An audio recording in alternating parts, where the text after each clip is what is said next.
एक व्यक्ति गांव में रहने वाला था और बहुत वैसे गांव में बिना पढ़ा लिखा, पुराने जमाने की बात, मेला देखने गया। वो मेला गांव से थोड़ी दूर पर लगता था, 4-5 किलोमीटर पैदल चल के गया।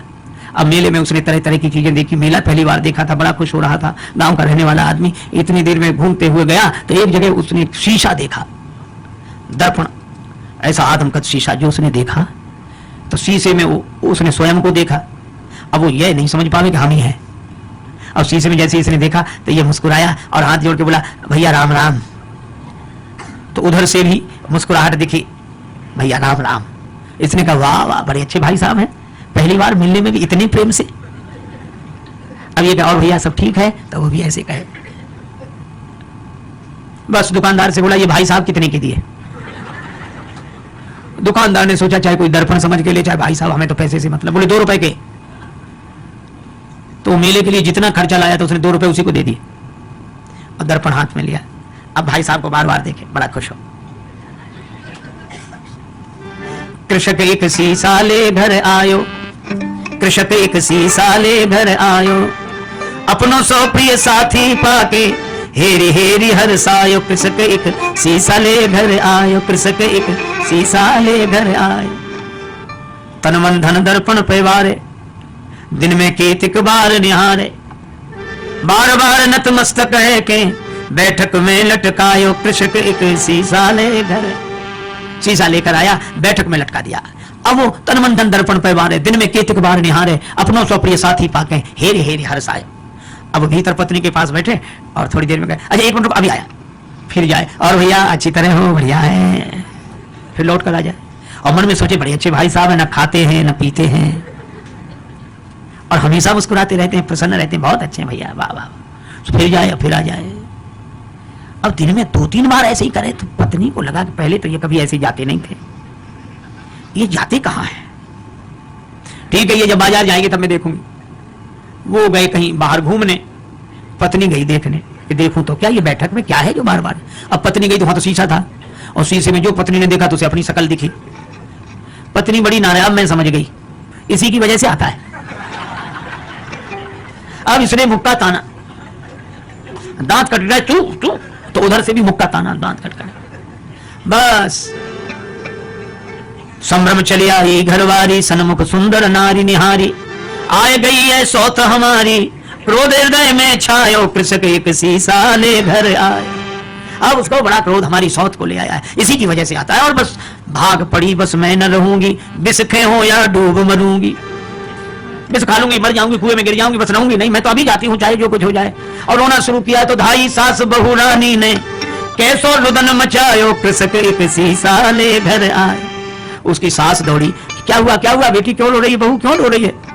बहू बोली, अपने बेटे की करतूत देखो, बैठक में किसको लाकर बिठाया, और मैं तो रहूंगी नहीं, चली जाऊंगी। और सास बोली, नहीं मैं देखती हूँ, मैं देखती हूँ। अब सास गई और सास ने बैठक में जाके जो दर्पण देखा तो उसे बुढ़िया दिखाई पड़ी।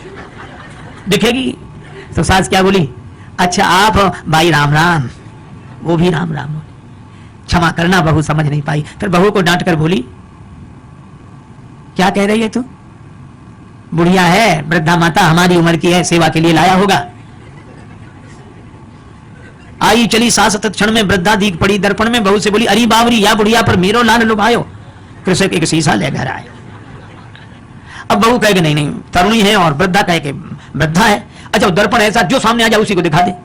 बहू सामने जाए, तरुणी देखो ये बैठी, ये बैठी, और सास के हट में देखती, वो देखे सो वृद्धा दिखे। अब सास बहू का झगड़ा, सास बहू का झगड़ा, आके ससुर निवारो। ससुर ने कहा, क्या है मैं देखता हूं, क्यों ये कलह मचा रखा है।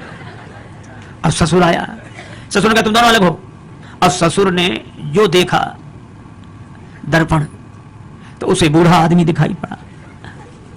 तो ससुर बोला, अरे भैया राम राम, आप हो, माफ करना, ये समझती नहीं है।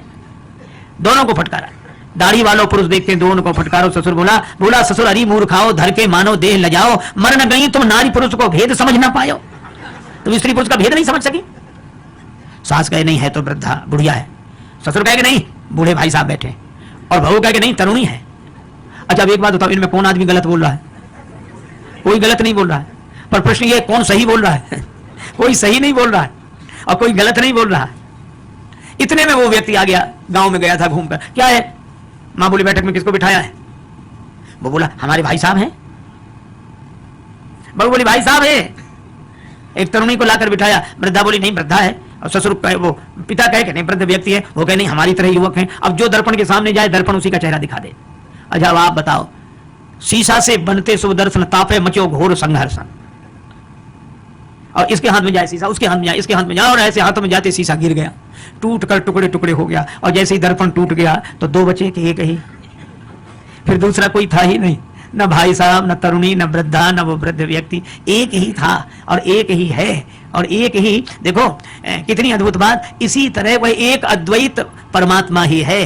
प्रेम में वह अनन्यता में एक होकर रहता है, ज्ञान में वह अद्वैत में एक होकर रहता है। ये तो माया के दर्पण के कारण द्वैत की अनुभूति हमें होती है, और हम अपने ही उस चेहरे को एक में दो देख लेते हैं, भाई साहब और ये और वो, सब सारा संसार बन जाता है। लेकिन एक आदमी की अंगूठी खो गई, बड़ा परेशान। एक महात्मा मिले, महाराज मेरी अंगूठी खो गई, आप तो सर्वज्ञ हैं, सब जानते हैं, तो बताएं मेरी अंगूठी कहाँ है, बड़ी कृपा होगी। महात्मा बोले मैं बता दूंगा।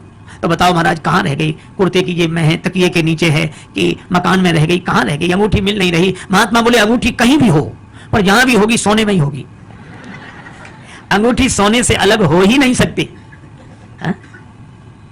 और सच्ची बात है, हम सबसे अलग हो सकते हैं पर भगवान से अलग हो ही नहीं सकते।